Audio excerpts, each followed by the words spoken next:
And we welcome you into this edition of the Deputy Podcast, the official podcast of the Oconee County Sheriff's Office SC. And on behalf of Oconee County Sheriff Mike Crenshaw and Corporal Jimmy Watt, as we begin our fourth season of the Deputy Podcast. And as you can probably tell, a little bit different than our previous three seasons of the Deputy Podcast, and the fact that during those first three seasons, we were doing basically just audio.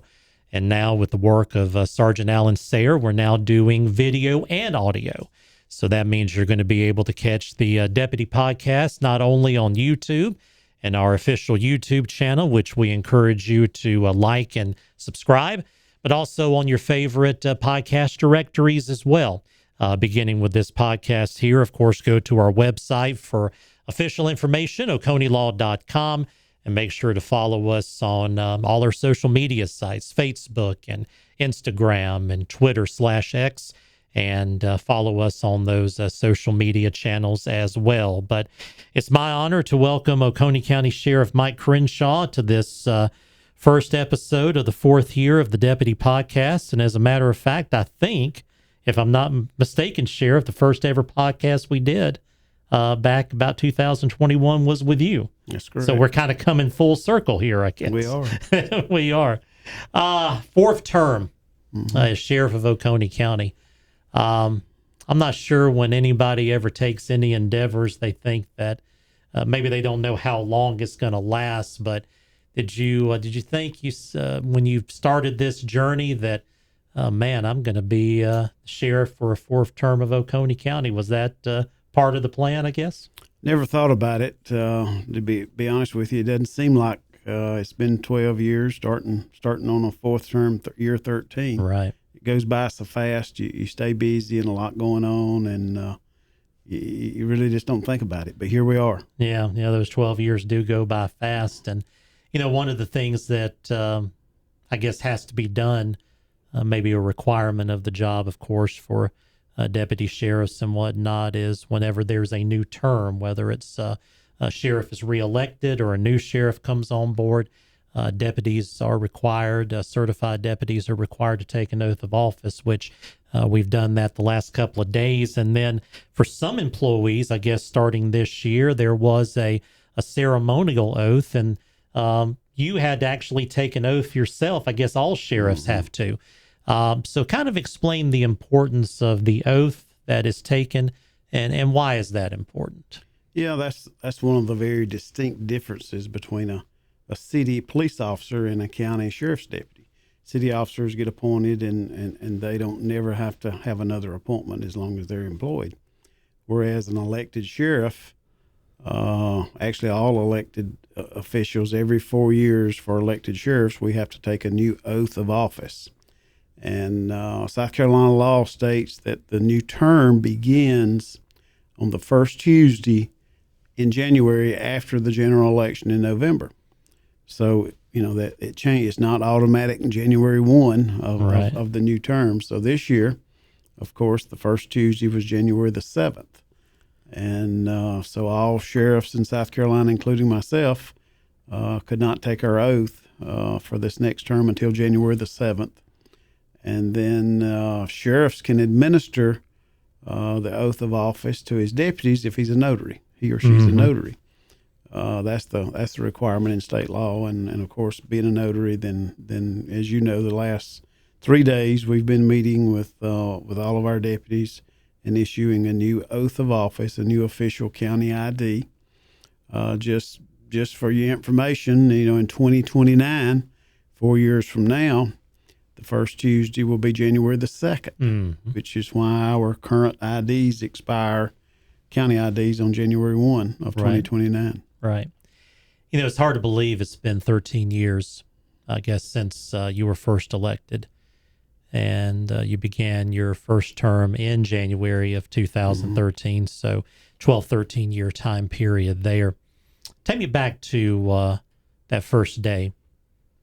What was, and for those who may not know, maybe don't know anything about the Oconee County Sheriff's Office, talk about maybe the position that the agency was in 2013, or how did you look upon things at that particular time? Well, I had put together quite an extensive list of campaign initiatives and promises that I wanted to accomplish. I think I was probably about 40, best I remember. Right. And I've still got that brochure in my desk. And we've been able to check those boxes off. Most of them during the first term, but we've continued to check those boxes off on things that I felt like that we needed to do and we wanted to accomplish. But that day one, of course, I immediately began thinking about our mission statement, our vision statement back then, and put a lot of thought into that. And if you remember, we came out with a mission statement, a vision statement.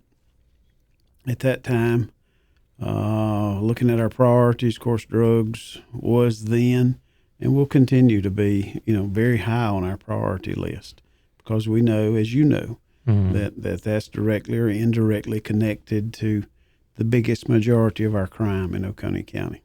Right. One other thing that happened very early on in that first year was a domestic-related murder-suicide. And that really got the process going for a domestic violence shelter in Oconee County, because at that particular point in time, there was not one. So victims advocates at that time, Rhonda and Vicky, if they had a victim of domestic violence that needed to go to a shelter, they had to go outside of the county. And it was really amazing to think about the leadership for yourself and other community leaders that basically came together working with Safe Harbor to get a domestic violence shelter here in Oconee County.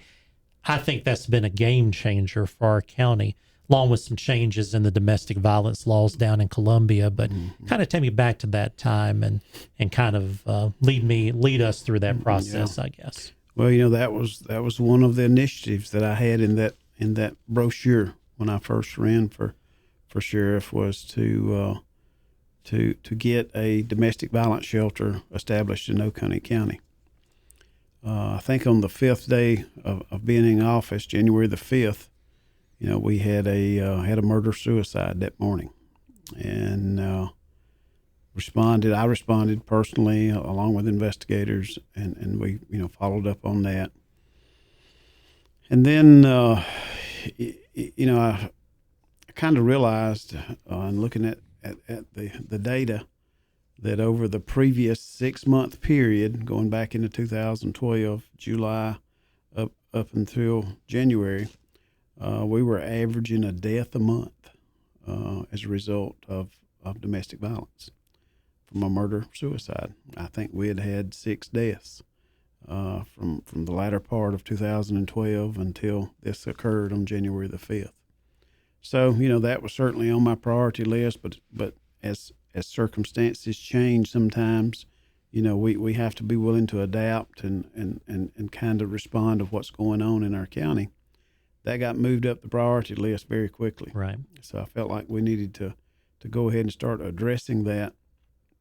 And, we had several meetings with Safe Harbor, and then we started going out into the community, going to churches, going to community meetings, public meetings, anywhere that would let us come and talk about domestic violence and the need for the shelter in the county.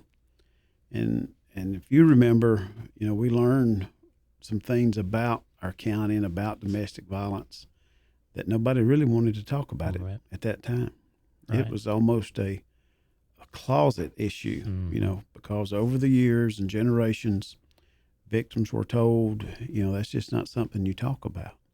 We learned from some churches that, some pastors would tell a victim of domestic violence, well, you just need to go home and work it out. Right. And it took some time for us to get folks to talk about that and discuss that, because we were telling them, don't send a person back into a burning house, was the example that I was given. And so that was very productive. We learned a lot of victims came forward, previous victims, and talked. And through those meetings, there was a fundraising campaign that began, and funds were raised, and enough money was raised for 3 years of operating funds at that time. And it wasn't long after that we were able to acquire, Safe Harbor acquired a shelter, Right. and opened a shelter. And I agree with you. I think that was a game changer. You know, we had victims prior to that would tell us with small children, I can't go to Anderson, I can't go to Greenville because I can't take my children out of public schools here in Oconee County. So they would stay in that situation. So that was definitely a big step for us. You know, at that time we were averaging in the unincorporated areas of the county, not counting the city police departments, I think about 240 to 250 cases per year. And the next year or two, we were able to drop that down to the low 200s. And so that's not where we want to be, Right. by no means, but that is moving in the right direction. And we have to remind ourselves, you know, we want to stop domestic violence altogether, but we didn't get in this situation overnight. We're not going to get out of it overnight. Some of this is generational, and sometimes multiple generations of folks, victims that have grown up, defendants that have grown up, and that's, they think it's a lifestyle. Right. So, you know, we've continued. You know, there was, you mentioned the law changes. I think that was another big step in trying to address domestic violence. Governor Haley, back at the time, put together a domestic violence statewide task force that I felt came out with some great initiatives out of that. But we also had some legislative changes where we went from a 30-day misdemeanor up to a 10-year felony. So I think that served as a deterrent, and two, an accountability factor of holding someone accountable for their actions. Counseling for defendants, anger management classes. I think that was a big help as well. And you know, here we are, 2025. We still got cases of domestic violence being reported. But you know, I'll be looking to reach out to Safe Harbor this year. You know, we've brought them in from time to time to train our deputies. Domestic violence is a complex issue. You know, it's not just about a husband or wife beating the other spouse, assaulting them. It can be very complex, and so it's important that our deputies understand that as well, understand the lethality. You know, we've started that, another factor, lethality assessments, to actually show victims just how much danger they're in a potential domestic violence situation. So I'm looking forward to continuing our partnership with Safe Harbor. Of course, Becky Callahan retired, the executive director. Danny Verrat is the new executive director, and I've had several meetings with him. And they actually got a capital campaign now in Greenville to build a new shelter in Greenville County. So that they continue to be a great partner for us when it comes to domestic violence. We'll talk a little bit more about accomplishments or things that have taken place in the previous 3 terms, but on a more personal note for you, you had worked in law enforcement for many years before you became sheriff, you know, starting out, you know, really as a city police officer in Westminster. Obviously came to the sheriff's office, you worked the road, moved into investigations. There was a time you had a captain's position and you were over the animal shelter, so a wide range of experience. I was just curious when you, on that first day, and really those first few days when you sat in the sheriff's chair, and what was kind of going through your mind, you know, nervousness, trying to learn the job. Was there any of those type of feelings or whatever else, or kind of like what were you feeling when you knew that responsibility that was on others was now on you, and you were the head of the agency? Yeah.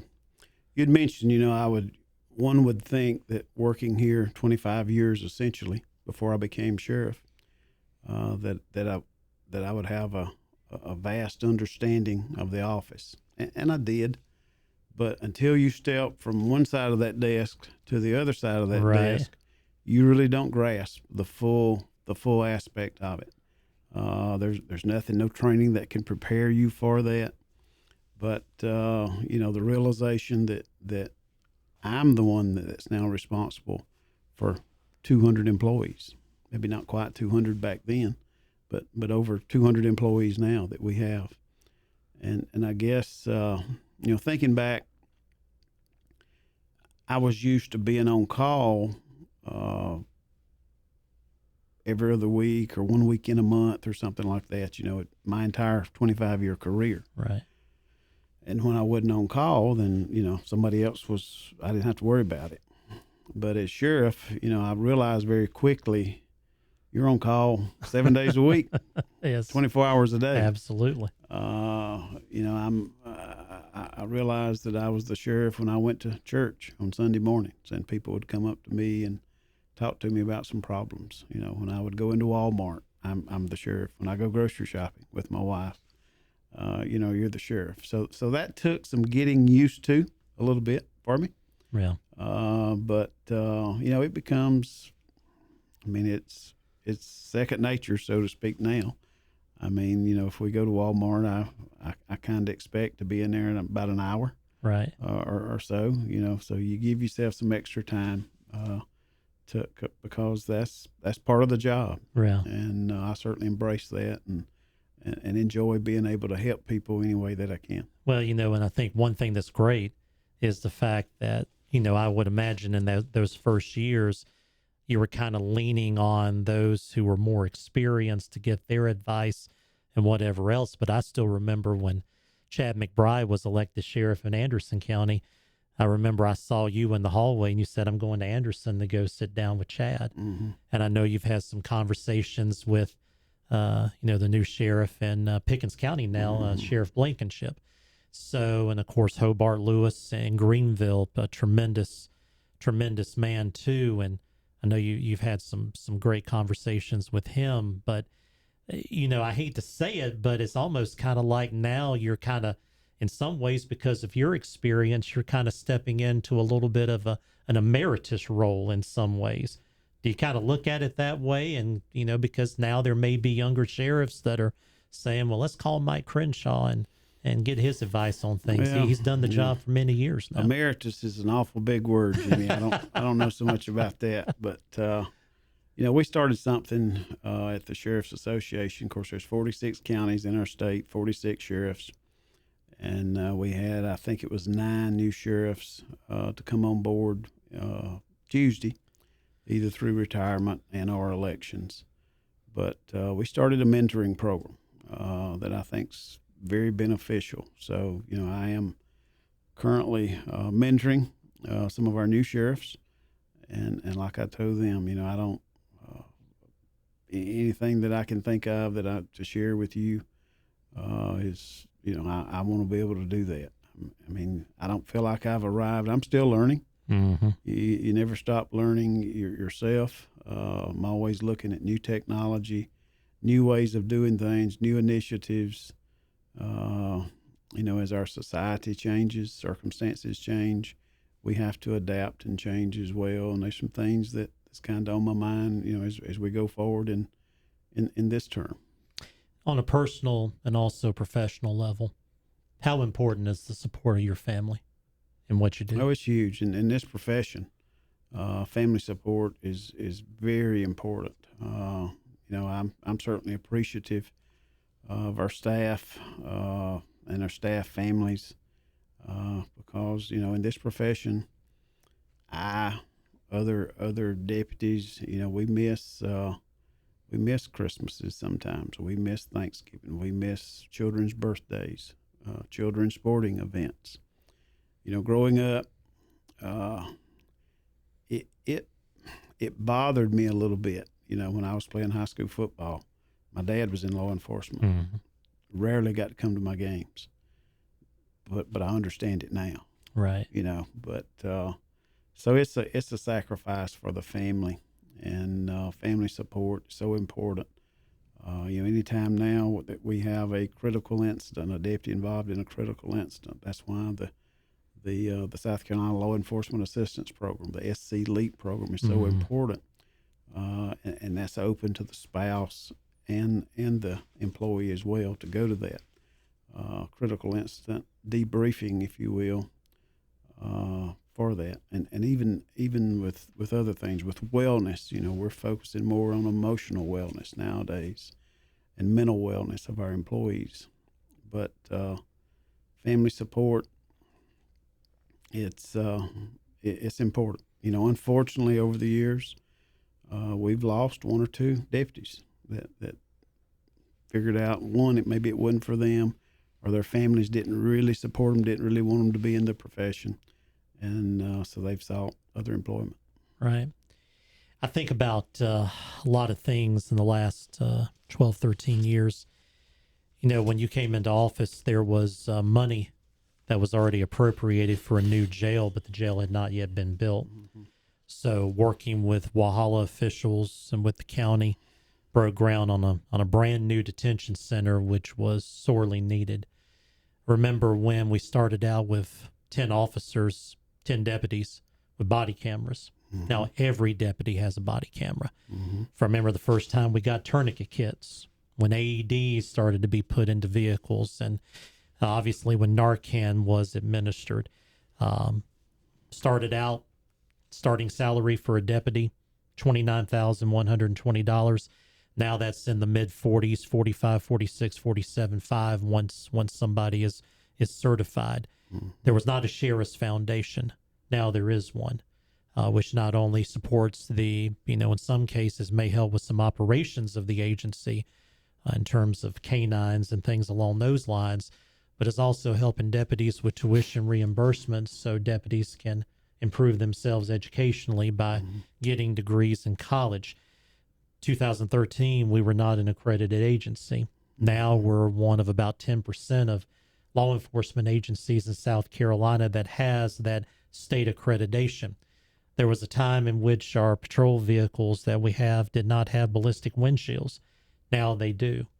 Improvements in weapons in terms of green dot sights, the LED sights to help improve accuracy, improvements in training, improvements in vehicles, personnel, more emphasis. I know that's one of the things when you first came into office was more personnel combating the situation with the trafficking and distribution of drugs. There was not a school resource officer, I believe, in 2013, maybe one or two later on. But now there's a school resource officer that is assigned to every single school in the school district of Oconee County. And I know I'm probably missing a few things, but those are the things that come to my mind. So the change has been tremendous in regards to not only improvements in technology, but improvements in training, improvements in equipment, increases in the number of personnel, SROs in every schools, which helps administrators, teachers, and students feel safe so they can learn, and the fact that the improvements of a brand new jail just a few years ago. So I don't know if I covered everything or the highlights or whatever else, but when you think back those 12 or 13 years, just the improvements have been tremendous for this agency. Well, we've been able to enjoy a lot of advancements with technology, and a lot of firsts, with in our agency, some things that had never been done before, and you've covered a lot of them. But we can't sit here and rest on our laurels. Today's a new day. This year's a new term, and it's a constant battle. We've got to keep combating evil and crime, and protecting our citizens and our children in our schools, and trying to prevent them from the dangers of drugs. Drugs have evolved just in the 12 years. 12 years ago, we had never heard the word fentanyl. And look at now what we're seeing nowadays. So yeah, it's not just me. It's all of us working together. I'm very humbled and very honored to have some very qualified and trained and dedicated personnel that's helped me to accomplish some of these goals that you've talked about. So that's where we've got to keep working together. Yourself, I talked with all the deputies when taking the oath just this week. That last year, we refined our vision statement a little bit. For the past 11 years, our vision, which is our why are we here, was to build relationships to promote a safer community. And we came together as a group and refined that to forging relationships to promote a safer Oconee. Right. And the meaning behind that, forging, somebody that forges, takes a piece of steel and forges a knife or something out of it, that takes work. So forging those relationships starts right here within our agency, internal. Right. You and I have to get along with each other, and when all of us are working together and getting along with each other internally in this melting pot of personnel that we have different genders, we have different races, we have different cultures, we have people that are not from Oconee County, that have different beliefs and things but when we can forge relationships internally first, then we can go out here and better serve our community. That's our why. So that was very important. And of course, that led into our mission statement. I don't know if you want to go ahead and talk about that now or not. Yeah, let's go ahead and talk a little bit about that. And, going back, because previously in terms of the vision statement, it was building relationships to build or for a safer community. And now it's forging relationships to build a safer Oconee. So the community part of it was also removed, and the county name was put in there as well. And I think that also goes back to a couple of other things I failed to mention. One was an emphasis on leadership, and I know that was something that was it was something that was always talked about from the very get-go, but I think there was more of an emphasis put on that in the last term. And also about inclusiveness, not only within our agency, but also within Oconee County as well. So I think a lot of that kind of ties in to that leadership component, but also, being more inclusive as well. And maybe you can kind of touch on that. Yeah. We talked, or I did 12 years ago, about leadership and leaders. I want to grow leaders. I want people around me that are smarter than I am. Or either I want to get them to knowing as much as I do. That was my goal from day one. But we were very specific in how we worded our refined vision statement, that forging relationships. Previously we said community, and if you think of community, sometimes you may think of a small knit group of people. But we changed that to Oconee because we want our citizens to know, and we want to know, the vision statements for us. So I want every employee to know that we're here for all Oconee, not a community. And that's why it was important. We were very specific in changing that from community to Oconee, for us internally to say, hey, we want to go out here and forge relationships with every citizen in Oconee County. We don't want any citizen in Oconee County, one, to fear the police, and two, if they have an issue, we've got to earn that trust where they'll call us and work with us on crime. Your faith is very important to you. I don't think there is any question about that, and your faith in Christ. November 16th, 2023, the Bible talks about that gold is refined in the fire. I've always kind of felt like your faith is not tested on the mountaintops. It is refined and tested in the valleys. November 16th, 2023 is a day that I don't think anybody who works here, really Oconee County itself, will ever forget. And of course, that it was the officer-involved shooting that injured Lucas Watson. We saw Lucas today as he came to be sworn in, and Lucas continues to make great improvement. It's a miracle, no question about that. And he is continuing to do well and still has ways to go, but is doing great. I remember talking to you that night as you were heading to the hospital, and we were putting out a news release about what had happened I was down, and you were headed to Greenville, and I was down in Port Bass, as many of us were, and the news was not good. As the evening went on, the news got better.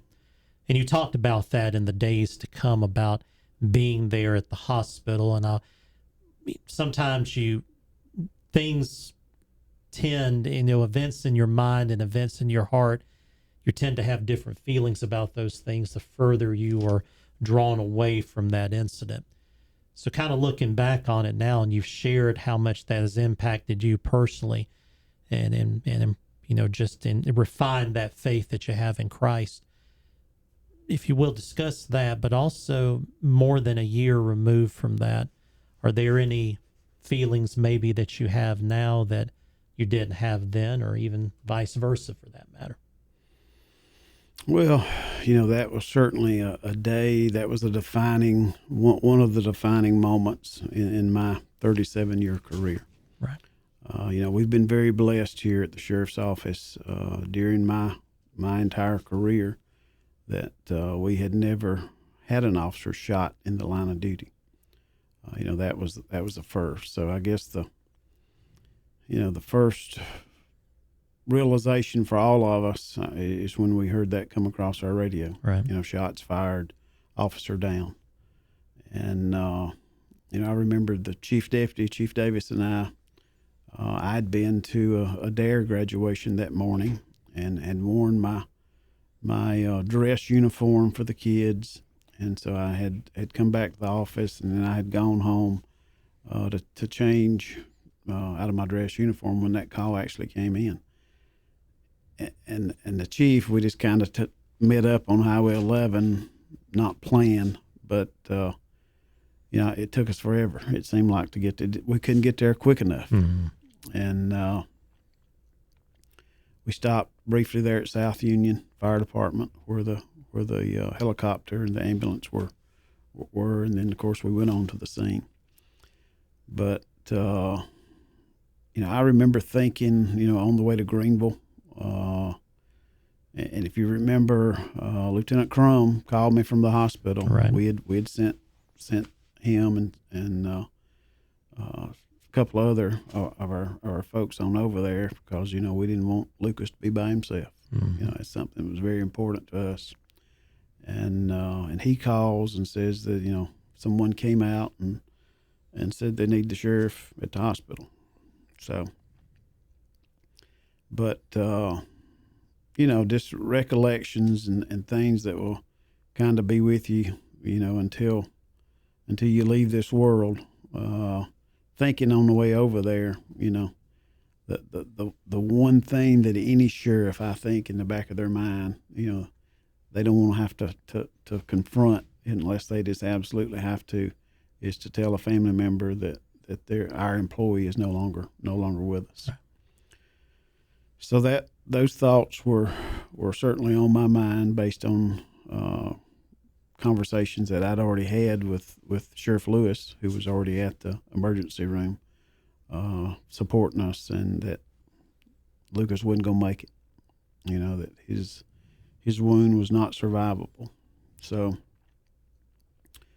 you get to the ER that day, and two of our deputies were in the parking lot, and they had heard that Lucas had passed away. They were upset. I could stop, talk with them for just a few minutes, and someone I know with EMS with Prisma told me that Sheriff, we haven't told his wife. She does not know. So we go on in. Sheriff Lewis was with me, and we go into the room, and there's Haley, and she's just. She just keeps saying over and over, I just need to see him. He's going to be okay. And I'm thinking what we had been told. Mm-hmm. So we step out. Our understanding was that they was going to maybe clean Lucas up and allow the family to go in and see him. And I was not present for this part, so obviously what we've been told, but Haley goes into the room and touches Lucas's chest, and she said a tear rolled down his face, and he made a conscious movement, the surgeon was in there and saw that this was a conscious movement of him with his arm. It wasn't an involuntary movement. So he immediately made the decision to rush him into surgery, and we didn't know what was going on for the next few minutes because we had heard they've taken him into surgery. But then we're all standing by, and he pulls through the surgery, and vitals are stable. But I remember being told the next 24 hours are going to be very critical, and as to what happens. So, but you mentioned my faith, and yes, I've 12 years ago, and every day since then, every day prior to 12 years ago, I'm a born again Christian, and I pray every day. And so, obviously in my prayers is the safety and security of the men and women at the sheriff's office. Pray for wisdom and guidance for the decisions that we sometimes have to make in a split second. And I've seen prayers answered in my life, and I've seen prayers go unanswered. So, but the defining moment in all of this for me, when you talk about faith, was not that Thursday of the 16th, but rather very early in the morning on that Saturday. We had been at the hospital and had came home and laid down that Friday night. It was late, not sleeping very well. I had him on my mind, so I get up before daylight, about 5 o'clock that morning, and sit down in my recliner, and I began to do my daily talks with God. My morning prayer time, if you will. And praying, some things for me that I pray for every day, some things that, may change if somebody has a prayer request, or of someone that's sick or ill or something, a burden you have on your heart maybe. But, praying for wisdom and guidance as I do every day, praying for God's, crown of protection upon the men and women at the sheriff's office. And Jimmy, I didn't see God. I didn't see no blinding light, but I felt something that I've never felt in my life, and it was almost God's presence of talking to me, but without talking to me. If you kind of know what I mean, Right. But God clearly shared with me, I'm the one that sent you to the hospital. I wanted you to see what I was about to do, and I want you to go and tell your church tomorrow. And that's what you tell did. others. Yeah. And, that was just that was a very emotional moment in my faith, very defining moment. If there's ever been any doubt before, of God in my life, or, is there a heaven, that ceased it, Right. on that morning, Right. because that was just very real. And I followed up with John afterwards, and 'cause, I'm curious at that point, and I said, John, who Crum, the deputy, the lieutenant that called me to come to the hospital, I said, who was it that come out and told you that I needed to come to the hospital? And he said, I don't remember. He'd thought about it, and he said, Sheriff, I have no recollection. I don't know who it was. So for me, that just further defined that this was God. And one thing I was going to mention as well, that going back to family, your wife's support of you during this time, and really throughout your entire career, it's always been important, but especially in those circumstances. But I also know that the support that you got from Pastor Kenny was also important as well during that time. Your faith family and I guess your blood family, I guess, right? Yeah, I didn't know it at the time that Thursday, but I learned later on in the evening through my wife and through my pastor that social media had just blown up of people that were praying for Lucas. Right. And so in my heart, I truly believe that God intervened, right, and performed a miracle on Lucas Watts. And it wasn't long after that someone was sharing this with me, and they said, that Willie was never pronounced dead, and that's true. He was not. But when that person said that to me, there was another individual there, a friend of mine, said, well, neither was Lazarus in the Bible. I don't know that he was ever pronounced dead either.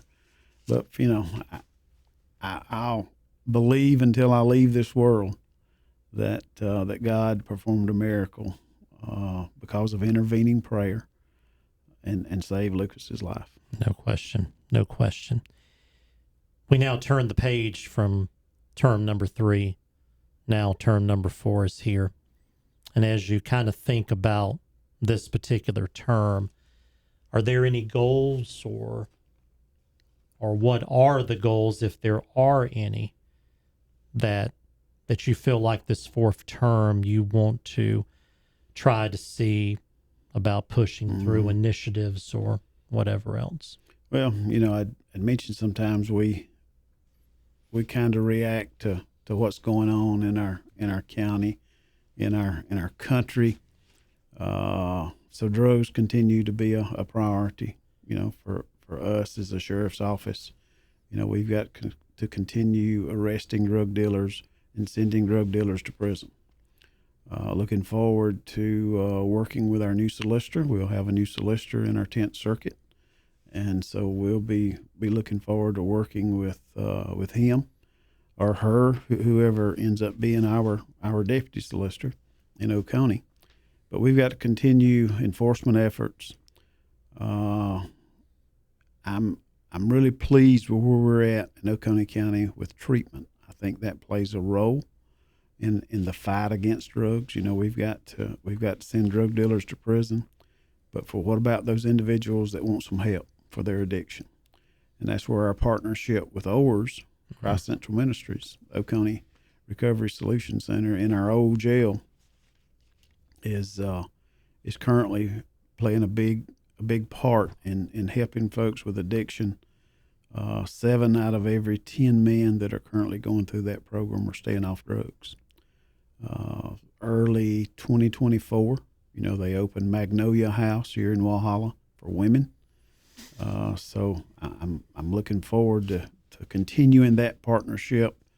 I actually met with Ashley Williams, the director, here recently, and we've got another wing in our old jail that we're using for some record storage. But I'm exploring the possibility of seeing possibly if we can give him some more space, because he's full. He can take on more people, but he didn't have the bed space. So we're going to try to see, certainly as a goal, see if we can work on increasing bed space for Christ Central and the ORS program. Another key part in our battle against drugs is prevention and education. And that's been my plan from day one. Prevention, education, enforcement, and treatment.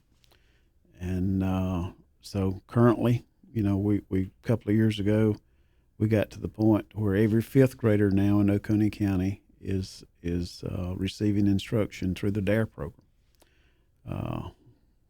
Go to every graduation. Sometimes I miss them because of other commitments, but that's very important that every 5th grader continue to learn about the dangers of drugs and about making good decisions and choices. That's a lot of it. That there's consequences for our actions, and if you make good choices, then you don't have to sometimes deal with bad consequences. You have control over your choices. You don't always have control over the consequences. Right. So, that's important. But we've done a pilot program on DARE to 5th grade, there's another program called LEAD, Law Enforcement Against Drugs. And that curriculum can be taught at any grade level. So my goal is to get them the DARE in the 5th grade, and then 6th, 7th, 8th, and hopefully on through the 12th grade. I would love for us to continue to offer that LEAD curriculum through our SROs at the middle schools and the high schools. I can't help but believe that's going to help those young people make the best decisions for them as they get older. So that's certainly a goal of ours. And of course, you've mentioned about continuing to work on salaries here at the sheriff's office. You mentioned, and you've mentioned it publicly, that you would love to get that starting salary up to about $50,000. Obviously, there's been you've expanded the pay bands. You did that previously because there was a lot of compaction there between ranks in terms of what they made. So that's been stretched out to about 4.5% as well. So I know that continues to be a goal. And I think there's a couple of things that have just come to my mind just in the conversation about, one about drugs. Is the fact that last term, as a matter of fact, last year, first time that somebody was charged with involuntary manslaughter for causing the death of another individual through the drugs that were sold to that individual, and that particular piece of evidence gained in that case led to that charge. And I know Senator Alexander has been pushing a drug-induced homicide bill in Columbia. He's one of the, sponsors or co-sponsors of that bill, and he really wants to see that bill passed and make it to the governor's desk to get that signature and make it law. Yeah, that's on our list as well. We tried to get that passed last year. The legislature didn't pass it. We were able to charge someone, as you said, with the involuntary manslaughter. There's just not in my opinion, a long enough penalty attached to that statute. So I look forward to this year hopefully finally getting that drug-induced homicide bill, so that I've talked about accountability, holding those people that are accountable. If you sell drugs with fentanyl in it, then it has the potential to cause someone's death. And when it does, we want to be there to arrest you and let you face the consequences for that. That's very important. Absolutely. 12 years. What's the best thing about being sheriff? What do you like about it? Oh, personal gosh, level? Jimmy. My DNA, my makeup is about helping. I struggle sometimes to say no. And when it comes to help, if I don't want to tell you I can't help you, I want to try to find, if it's not something I can do, maybe I can offer some suggestions or something of ways that to kind of help somebody in their situation. So, that's my drive. I mean, right. that's it's not any award I may receive or any recognition. I was honored to be the president of the Sheriff's Association and lead our sheriffs, and I'm certainly humbled and honored to do that. But when I get a picture colored by a 3rd grader or a 4th grader, and those are the things that the little things sometimes make the biggest difference, mean the most. And so that's the drive for me. And then on the sheriff's side of it, I love seeing people, our current employees grow. I want them to grow personally. I want them to grow professionally, and being able to provide them the tools they need that's going to continue to provide effective and safe law enforcement long after my time is up and done. Yeah. We have not only folks from our local area who have downloaded these podcasts. Really, we've had people around the country and around the world. What is the best piece of advice or wisdom do you think you ever received in your life? And maybe you could share with everybody else. Is there one or two things that kind of stick out? There's a couple. When I first ran for sheriff, I asked a I won't share his name, but someone that was I would consider had been in politics, been in the election process a long time. I said, what's the greatest piece of advice that you could give me? And he said, just be yourself. Don't never try to be somebody you're not. And I remind myself of that. Sheriff is being the sheriff is a very powerful position. And some people are intimidated by that. But I'm still the same old Mike that I was 37 years ago. Sometimes people call me Mike, and they say, "Well, I'm sorry, I meant Sheriff." I said, "No, Mike's fine." I'm not that person. So continue just to try to always be yourself. And then from a law enforcement standpoint, we've seen some things around our country of where law enforcement hadn't acted the way that they should have. And, law enforcement is all about relationships with citizens. We value education. We put a big value on education, and we want our folks to get educated. But this is not rocket science. If law enforcement will basically get out here and get to know the citizens that they serve and forge those relationships, when something bad happens, guess who they're going to call? People that they trust, people that they know. And law enforcement relies on citizens to help solve crime in many cases. Yeah, the more you get to know somebody, the more comfortable you feel around them. Absolutely. And when closing in education, one thing we failed to mention, which I think is extremely important, our detention center was really the first detention center or jail I can think of where state inmates basically received the ability to get a college certification through Tri-County Technical College.